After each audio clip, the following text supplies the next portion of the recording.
welcome to Eye on the IlliniCentral postgame. This is Mike Cagley, and I'm here with Brad Sturdy and Jonathan Kerr. Folks, we have had an incredible game today. Brad, why don't you put it into a little bit of a context? Well, I said before the game, early in the first half, it was whoever had the ball last. It turned to be accurate, right? I just think they couldn't get enough. It was just a team play where they couldn't get stops, but offensively, they were fantastic. All the stuff about the offensive line and their ability to control the USC defensive line was true. They did a great job. They got so much push up front. Fagan ran hard. I thought Valentine ran hard. If you take away two fumbles, and one of them may not have been a fumble, on the 1 yard line, this is a 2-touchdown win. So you got to look at the positive, but defensively they have to get better. So, Mr. Kerr, what did you see in the second half that made the difference in the game? Well, I point to one play that led, in my opinion, to another one. And the play in the third quarter, Illinois is going into the south end zone. Altmaier gets basically broken in two on the sack. Glad he got up. They flushed him good, though. Great job by the offense and Looney, the offensive coordinator, because if you watch, and I'd have to go back and watch it myself, but I'm almost positive on that little release that Fagan caught and ran about 60 yards, that was the same exact formation. They brought that corner. Fagan was wide open, great blocking on the perimeter on the outside, and Fagan ran for a touchdown on that play. I thought that was extremely great counter coaching on the run. I thought that I have notes on here that was basically one of the huge plays of the game where they were able to basically figure that scheme out. They kept the same formation thinking that the blitz was going to come, and it did. The offensive line, again, they held true. I think they came in there feeling pretty upset about themselves, embarrassed, all of the above. And they came out and they put a hat on a hat. They had great combination blocks. They got up to the second level. Kudos to them. And, you say what you want about the defense. USC has put a lot of numbers on people for the last 2 or 3 years. You could always say that their defense has been suspect in the last couple of years. Maybe it's still suspect. It's hard to say right now. But the USC and Riley, they're going to score points, and they're going to continue to score points. I think they got some great talent and a great coach. Despite the two fumbles, like Brad said, maybe one didn't happen, maybe one wasn't true. Great win. It's a great rebound win. Yeah, and it was really interesting the way the Illini kept coming back. They went each time they had the opportunity. They came back after the USC looked like they maybe just change the game around and getting the momentum. Brad, what did you see in this team that has made them be able to come back with confidence and doing it the week after they played in a disastrous Indiana game? It's really kind of crazy if you think about it. It's one of those things where the ability to bounce back is the sign of a good team, and they did it. I mean, they were so humiliated last week at Indiana. To be able to come back less than a week later and they competed. I mean, even some of those plays, you got to give Maeva credit for his ability to make some third down and fourth down throws that were just really impressive, and they made some plays. So, but Illinois still found a way to bounce back. Every time they took a kind of a gut punch, they were able to respond.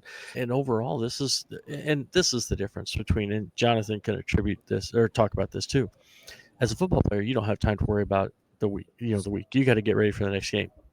As fans, people sit around and they have a week to complain about the last game, you know what I mean, and focus on it. You got to get ready for the next one, or else you're going to get your butt kicked twice. So this is just one of those things where I think this is a sign of a team that is older and veteran and able to show that they have some resilience. And the reality is they're right where they need to be. They're 4-1, and they're heading into a game against Purdue. They should win. If you can get 5-1 in your first 6, you're still in a good spot. You're probably going to be ranked in the top 25 still, or maybe even top 20, and see what happens in a couple weeks against Ohio State.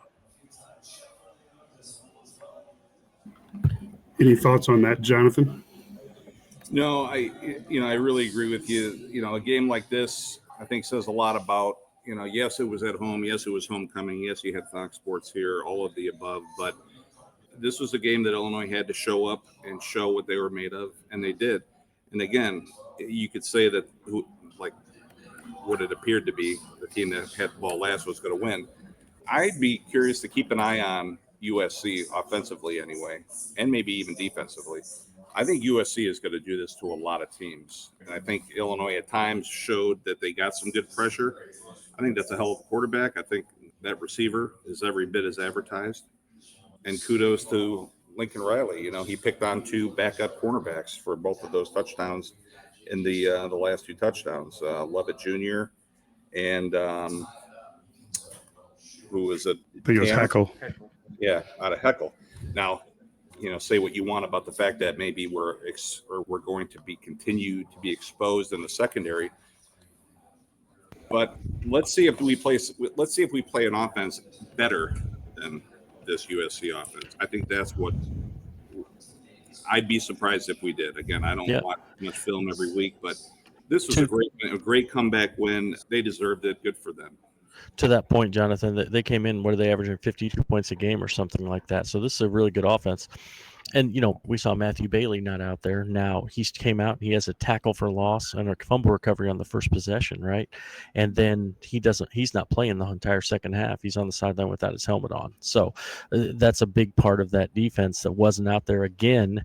And so you just feel like you're always dinged up. You get Clark back and now Bailey's out. And so it's like if they can get healthy, this team's going to be a lot better. I agree. Yeah, and the other thing I thought was really interesting is, what did you guys think of the way they used quick hitting passes, used the threat of Luke running, and then also mixed that in with the run instead of this, let's just run the ball to set everything up? Jonathan? Yeah, said. I think it kept their base defense just honest enough. When Luke would either go to the 3-step and throw, he'd run it up the middle. He did enough things to keep himself elusive so that for the most part during that game, you saw USC stay in basically that 4-man front. Again, we keep circling back to what allowed Illinois to move the ball. You had that bowling ball, Fagan, he's not getting touched until he's in the second level. We hadn't seen that all year. And it looks like offensively anyway, correct me if I'm wrong, it looks like we came out of that game healthy. I don't know if we had anyone who really got dinged or anything like that. Yeah, you're right. And also you got Bowick back, and Justin Bowick makes a big play. And, he coming off of his injury. Hank Beatty was obviously Hank Beatty again. And Hank is, he was a little dinged up at Indiana after one of the first 2 plays. So you see, you got your guys out there making plays, and I think that's really important on the offensive side of the ball as well. Now, Luke Altmaier, that hit he took, you were talking about that hit he took. I thought he was going to get cut in half. he got drilled, but he bounces right back and takes it, finishes. Altmaier 20 of 26, 328 yards, 2 touchdowns. Also ran 5 times for 28 yards and a touchdown. He's the first Illinois quarterback to run, throw, and catch a touchdown pass in the same game since Kurt Kittner in the 1999 Micron PC Bowl. So that's pretty good stuff. I think I vaguely remember he caught one, and didn't Kittner catch the ball in that bowl game, and he threw the ball about 40 yards up in the air into the stands. Yeah, he did. I think in that game. That was Virginia, right? Was that Virginia? They beat him like 63-21 or something like that, if I recall. I'm just kind of looking over my notes. What a great catch by Dixon on that long run. You're yelling while he's running. If he could just high step it, just one more step. One more step. Yeah. And then of course, how about it in the first half and the second half? The 2 biggest passing plays of the game, arguably, one of which is Beatty. That sideline catch was fantastic. It's a Sports Center. You can make the argument that it's a Sports Center throw and it's a Sports Center catch, and neither one of those great, huge plays in the passing game resulted in scores because both of those were on the possessions of the fumbles. Yeah, those fumbles. So, no, a lot to be proud of. That's a very good team. It'll remain to see how good of a team they are defensively, because I think that's been the rub. Correct me if I'm wrong on Lincoln Riley's team so far in LA, is that they don't seem to stop anyone. But who knows? Based on what we saw with the preview, there was a high expectation for the pass rush of USC to be able to do a lot more. And really, they had the one cleaning the clock of poor Mr. Altman. But beyond that, they didn't do much. I thought that was probably one of the big differences in this game. Had a lot of good 5-on-4. Again, when USC was only bringing 4, they flushed the pocket. They pressed the pocket well on the inside, which to step up. I don't know. I mean, it's a sometimes you just have to get roasted in the paper, and then not in the paper, these guys papers, but in social media. I think they just came out and said, "F this, we're gonna show what we're made of." And then you combine the fact that it's homecoming and it's a big USC game. I may have said it in the pregame or the halftime. In games like this, a lot of players will play better, or teams will play better than maybe they actually are as a whole, when you have so many emotional things leading up into a game. And if they can show that they need to bring the intensity every week, easier said than done. I think Nick Saban is an example of that, how he would coach harder when they would play the directional schools, because by default, it's harder to get players up. Any player in their right mind in a game like this. Who do we got next week? Purdue, at Purdue. Okay. I mean, that game's proven never to be easy. Yeah, exactly. I think you're exactly right. I think I talked about it on one of the post-game shows or pre-game shows of talking about how when you know you're going to win, you have a different mindset as a coach, because they know they're going to win too. And you see it on all levels. You see it in the pros. You see it in college. You coach your children, watch your children play. It happens on all levels, and that's why it's what makes the human body the human body. Jonathan, do you have just going forward defensively, do you have some concerns about the defense? Although I thought today they used a kind of a bend but don't break philosophy, trying to allow USC to make mistakes, and it worked a couple times. And through really till the end, USC had 10 points with only a couple minutes to go in the third quarter. But it wasn't like they really didn't do a great job of getting stops. They gave up another big 490 yards. It was very hard for them to get off the field on third down. And I think at one point they had converted 12 of their 13 third and fourth downs combined, because if they didn't make it on third down, they would make it on fourth down. So when they went for it, I think they were 3 of 4, 4 or 5 on fourth down. I think, let me look exactly, but it was like, it's pretty wild when you think how good. Yeah, they were 4 or 5 on fourth down and 8 of 14 on thirds, but that means they converted 12 out of their 12 of those chances out of the 14 third downs that they had. So, that's pretty good when you think about it. So, is there concerns defensively? Like I said, I think part of that, like you said, they had held them to 10 minutes or to 10 points in that game. They had punched one out in the plus territory on the first drive of the game. A really good athletic interception by I forget his name, our linebacker. Rosiak. You got to be careful.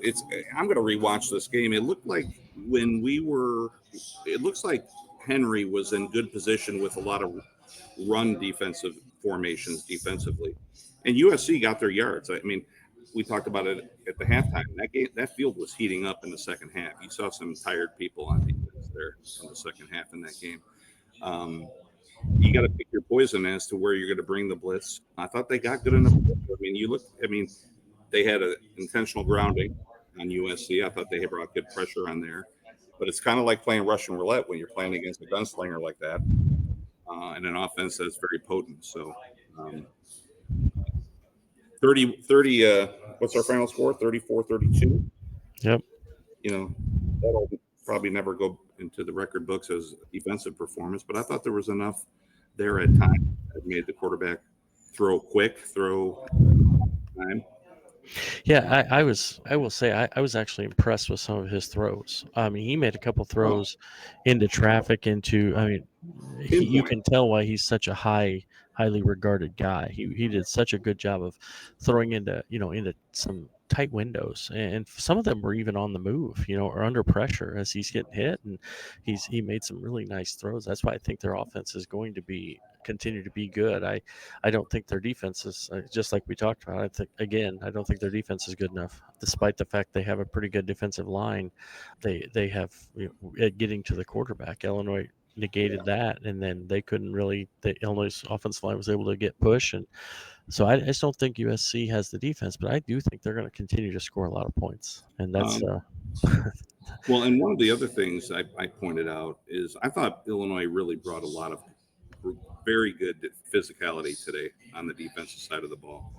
In fact, at number 85, their tight end who was involved in for a while, when he got, the commentators on Fox made mention, I thought he got stuck pretty good on a play where he kind of got up walking crooked. I don't know how much he was involved in after that, but there were some plays that I thought Illinois really played some emotional part of defense. And again, I think not always going to show up to the casual viewer because I think we're repeating ourselves over and over. USC is a good offensive team, but there's going to be some sore players tomorrow, and it should be. I mean, this is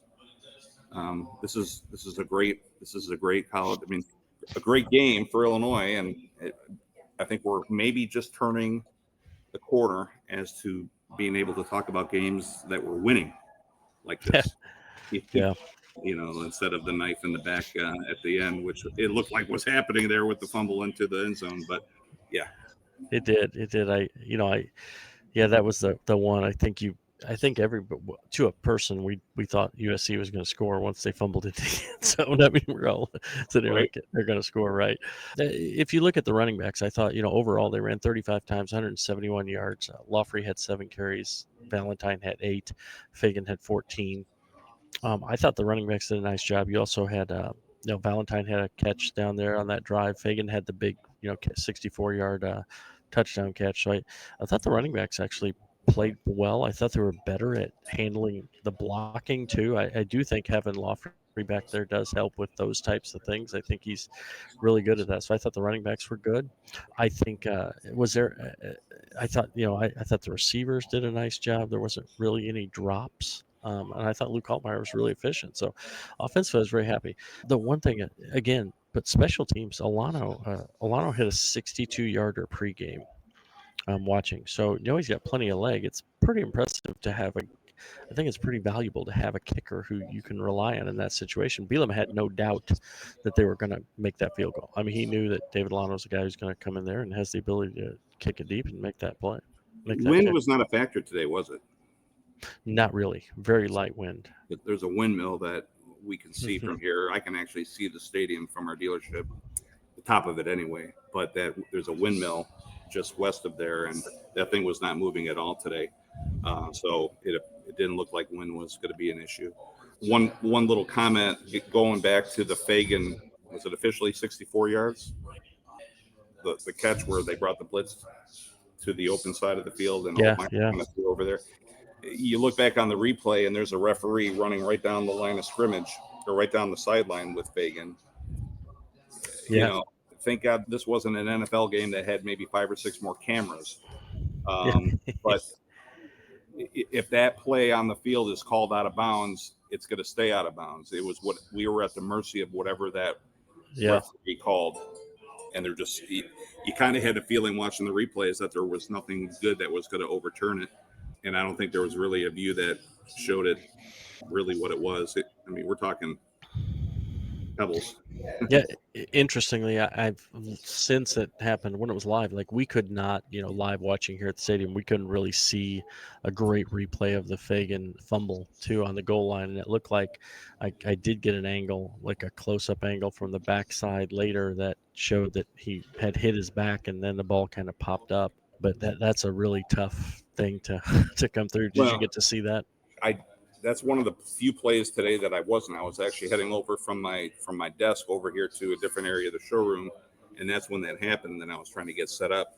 But that sounds like another one that, the call on the field's going to stand when you're dealing with trying to deal with all the masses of humanity all in a pile, and you're trying to I think the refs didn't want to get in the way of whatever was called. If it wasn't called a fumble, it probably would have stayed not a fumble, right? Yep, I agree. I agree. Yeah, I mean, one sack by the offensive line was at the play that I think Yeah. in my opinion, led to that 64-yard short catch and a long run. Yeah. So again, you've been around the game for a long time, right? With the, and you talk about the fumbles. What do they need to do to shore up the fumbles there on the goal line? Because you really can't. I mean, that's obviously something you can't do, right? I can tell you the number of times that I practiced the punch-out drill as an offensive lineman here, which is big fat 0. It does appear that play, those type of techniques are practiced more and more and more. Or you can make the argument that the hand just happened to be there, but I think not Devin Hester, who was the Chicago Bear that made that? Oh, Tillman. Tillman. Yeah, Peanut Tillman. I think he made it sexy. Where like, hey, why don't we coach this? I tell you what, I'm sure. But I said going into that last drive, you got to imagine what you'd heard on the sideline or during the timeouts with what the coaches were saying. Now, Lawrence Taylor is going to get mad at you because he thinks he's the one who invented that. Oh, is that right? Well, then it's got to be true if Lawrence Taylor. So they're going into the Purdue game. What are you telling this team to take away from this victory to apply next week? Brad, you want to? Yeah, I think for me, it's like you just execute. I mean, it all comes down to execution, and I think you played a really talented team and you executed well enough. I thought the offense was fantastic today. They had what was it? They scored on all but 3 drives, and 2 of them they fumbled on the 1-yard line. They punted once. The offensive execution was excellent. I thought they did a great job there. Now the defensive execution was good at times. I thought they really didn't. They only had the one big play, and it was on that trick play. They got called back, right, for the legal man downfield. But they really they gotta, the one-on-one matchups. You got to win some more one-on-ones, I think, and maybe that's just getting healthy. But I do think it's just executing. It's making sure it's not missing tackles. I thought the other thing down on that last drive, you noticed they kept getting few more yards on those carries that were getting 3 yards. Now they're getting 6 yards because the missed tackle or things like that. So I think that a lot of it's just execution, and if they can execute better, then it can slow Purdue down. Obviously, Purdue does not have the offensive firepower that USC has. So if you come out and play a good game, you're going to have a chance to keep them fewer points. But Purdue probably doesn't have the defensive firepower that USC has either. So you got to be able to score. So I think you just focus on execution and make sure they understand the importance of that game, because it really is a key game on the season. You cannot afford to lose that game heading into a tough stretch, with Ohio State and Washington. Yeah. I think it backs up what the coaches preach to them all week, and then they can go into their meetings this week and say, it's not just a bunch of talking points. He goes, we believe in you. You believe in yourself. This was a game to take a step back and go, yeah, you guys are good enough to win a game like this. I was talking to some guys at work who kept some Illinois haters, and who said, Indiana put 53 up on them last week. And I said, if Indiana and Illinois played 10 times this year, do you really think Illinois would lose 63-10 all 10 times? Now, you could make the argument that Indiana is a better team than Illinois. I think they're very well coached and they got very good personnel. But Illinois is not a 53-point worse team than Indiana. All hell broke loose, and once it was like it went from a rescue mission to a recovery mission at halftime at that game there. I think it just validates the point that I always remember. It's funny how certain things you remember from what your coaches would say, and I remember John Makovic used to say this a lot. He'd be like, I believe he'd always say it in the pregame speech in the team meeting. He would say, you got to understand that in a game like this, where you got 2 heavyweights, you have to expect and realize that there are going to be extreme emotional and momentum swings. And it's like, you have to expect them to happen. He goes, because in a game like this, you got to be prepared for them. And by being prepared for them, you have to realize that bad things are going to happen. It's how you respond to them. And Jesus, you want to look at today's game in terms of talking about momentum swings. Both of those end zone fumbles, whether they both were or not, those are huge momentum swings. I mean, how about the razzle dazzle by USC because he had a center that floated 2 to 3 yards downfield? What if that play doesn't go south for them? I mean, there's a lot of the thing I always would say is that, in closely matched up games, there's usually about 2 or 3 plays that will determine a game. How did 2 or 3 plays go? And they go one way or they go the other. Those determine the game. So, Jonathan, we watched the center based on what you had talked about at halftime, and he did have a high snap that led to an incomplete pass right after the half. So it did make a difference. Those little tiny things, and one more completion, maybe this game is a little different. Yeah. Little things, but it is. It's always details, right? It's just little things. And the one thing defensively, the one thing I didn't like was, and I wonder why teams, I'm not trying to give a scouting report, but why do they sub? Because Illinois slows the game down with that. When they sub, they can rotate their defensive linemen. And when they just line up, and it seems like Illinois is struggling to get the play call in defensively and the coverage in whatever they're doing. And like I think if they play with tempo, it really has given Illinois some trouble this year. But when they sub, it really slows the game down, allows Illinois to get those guys in, and also it slows the game down overall. I mean, Illinois really played a game that was more like a Wisconsin Bo Ryan basketball game, or Bill Carmody at Northwestern. They run 25 seconds of shot clock before they start. The You know what I mean? Offense, right? Yeah, exactly. Spread it out, run some clock before you play, and that's what Illinois is trying to do. I mean, and a lot of it's on defense, but I think it slows the game down. Fewer possession game where USC can't. They didn't want to track meet with USC where it's just up and down and throwing it 70 or 63 to 56 or something like that. Well, it still ended up 34-32, but so I don't know why. It's funny you say that because there was a play where USC was running hurry up for a short stretch of time. And I think it was on their 3rd play in a row, and their entire offensive line was gassed. Because I could only look back, when we would try to run 2-minute offense, and that was the only time you really ran up tempo back then, right? Big 330-pound guys aren't used to running 3 plays in a minute. And there was the 3rd play, I'd have to go back and watch it, where one of the linemen just barely could get out of his stance, and I think USC had to throw it away. I don't know if USC's line is necessarily conditioned to run fast tempo. And again, on a day like today, the starting temperature was probably 72, and it ended at probably around 84, 85. Yeah, it was warm. Even before the game, down on the field, it was pretty warm on that turf. I would say I was down there standing there, and that sun was really bright. I couldn't see Mike, which was not a bad thing. I'm sitting just down from me. Yeah, that hurts. Hey, let me ask you a real quick question. The game on TV didn't give the feeling of how loud it was there. Was it a good crowd? Was it a good loud?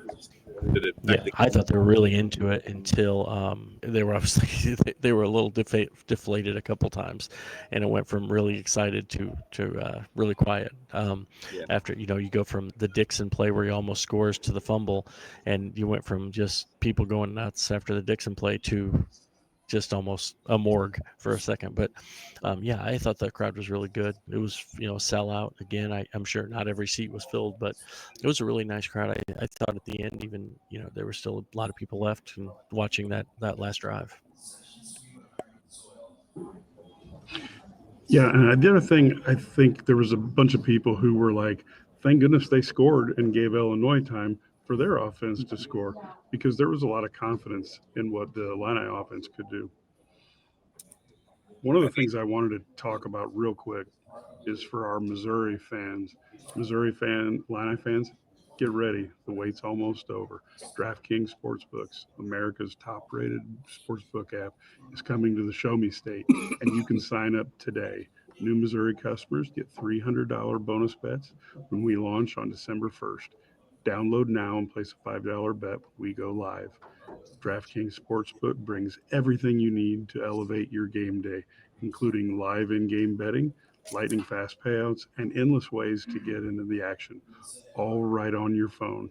And when we go live in Missouri, you'll be betting with the sportsbook trusted by millions, safe, secure, and fast money withdrawals.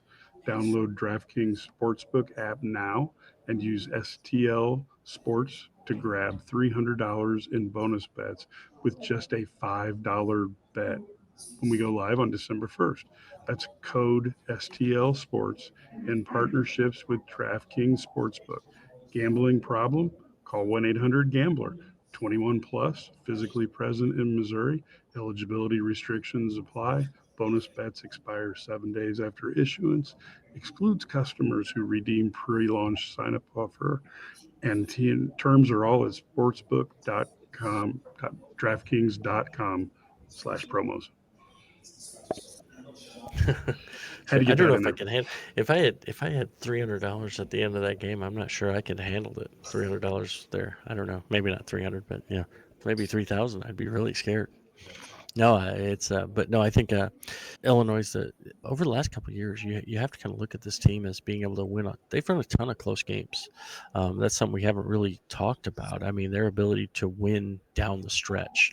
As you look at last year's schedule and you see a team that won close games. They won the bowl game, obviously, at the end was one, but they also they won. They started off with that. I think it was the Kansas win last year that kind of set the tone, right? Yeah. For winning the games that were tough, and they the Rutgers comeback was huge, right? The Purdue where they looked like they were going to roll and then had to come back down the stretch.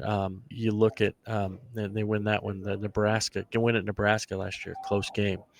A lot of games where they just found a way to win, which is I think a kind of a testament to the culture here. And so they find another way to win a close game, and that's where you kind of. I was actually talking to one of the Illinois coaches before down on the field, and we just got to weather the storm early, and then they'll be fine because they thought they could win down the stretch with Luke Altmaier and the special teams and different things like that, because they thought USC would come out and try and pick on a lot of things that they would see on film that happened against Indiana, and it seemed right. I mean, they weathered that early storm, and then they were able to get a chance to win the game at the end, which is, I think, I feel really confident with Luke Altmaier having the ball in his hands at the end of the football game, because he seems to make right decisions in the fourth quarter, and that's the sign of a pretty good quarterback.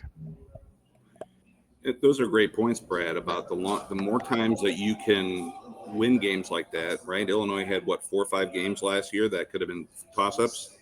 They could have lost them all. They could have won them all, and they won all of them, but was it one? That feeds from within, which I'm sure that team coming out of the locker room today had a much more positive idea that they could play with these guys. We were talking about it for the game, Mike. There's probably a lot of people in the stands. Yeah, they're excited that Fox is here and it's homecoming, and there's REO Speedwagon. By the way, how was that? Did that work out good with REO? They're old, man. They are old. Did they wheel them out in time for the halftime show? Yeah, they had walkers and wheelchairs, man. I don't know. They're old when Brad starts teasing them about being old. Yeah, they are old. That's right. Yeah.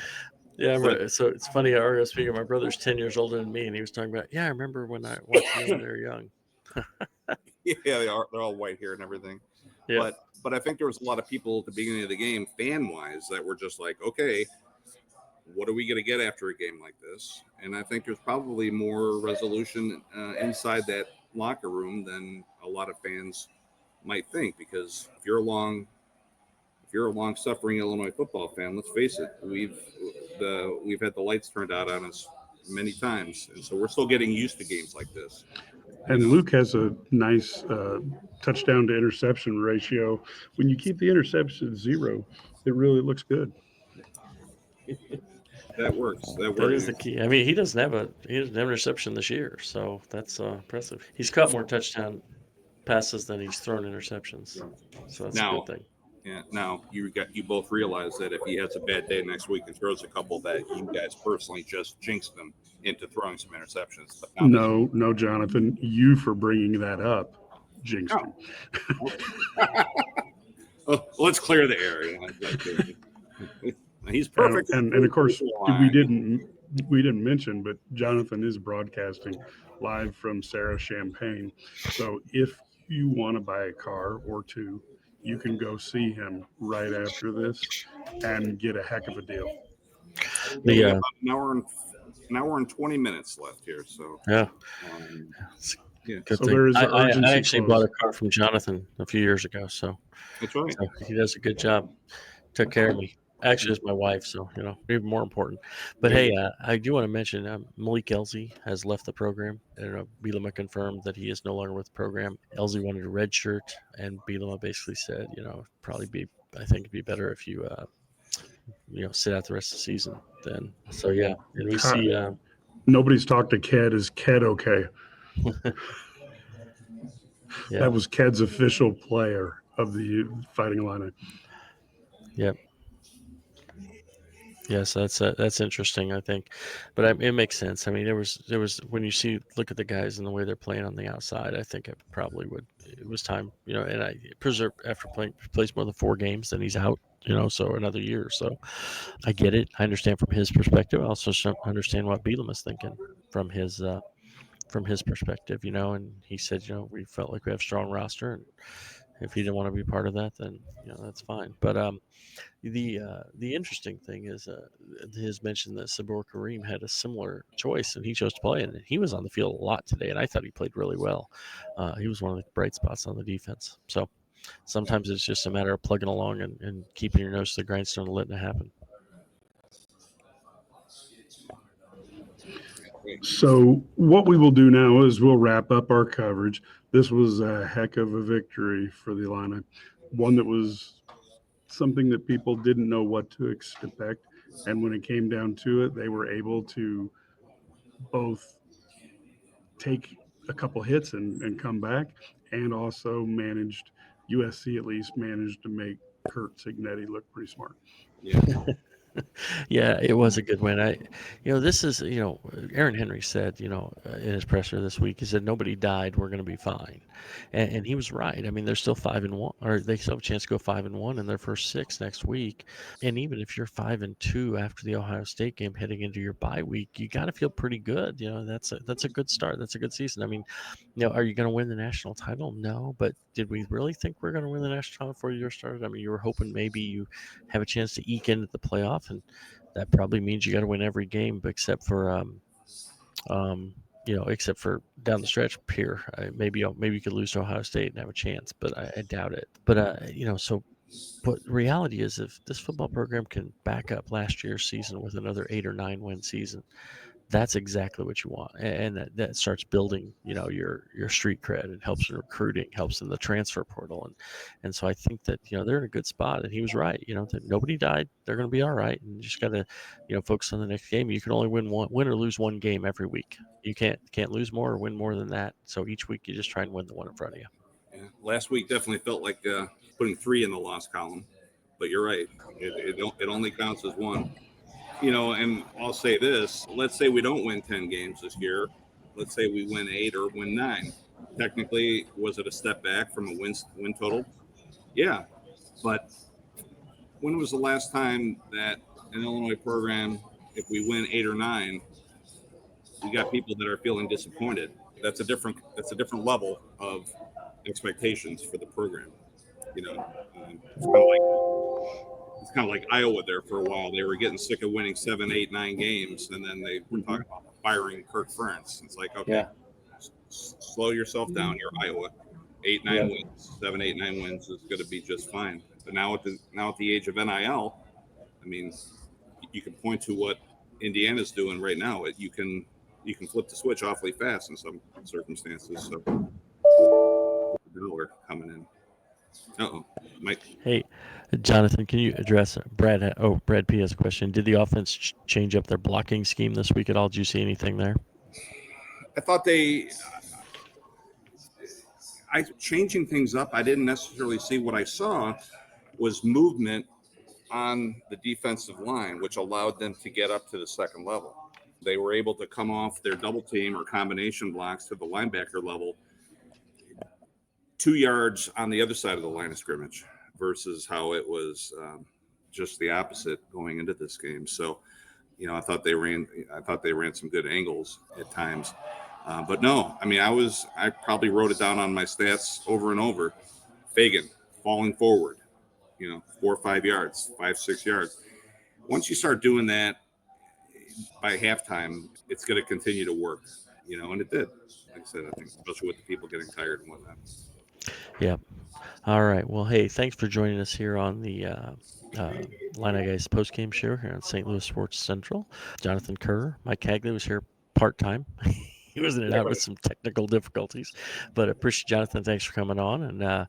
hopefully Appreciate a huge win for the Illini, 34-32 on the last second field goal from David Alano. They moved to 4-1 on the season. They'll go to Purdue next weekend with the chance to start 5-1, and move to 2-1 in the Big Ten as we look at those Big Ten standing as well. And once again, thanks for joining us, and go Illini.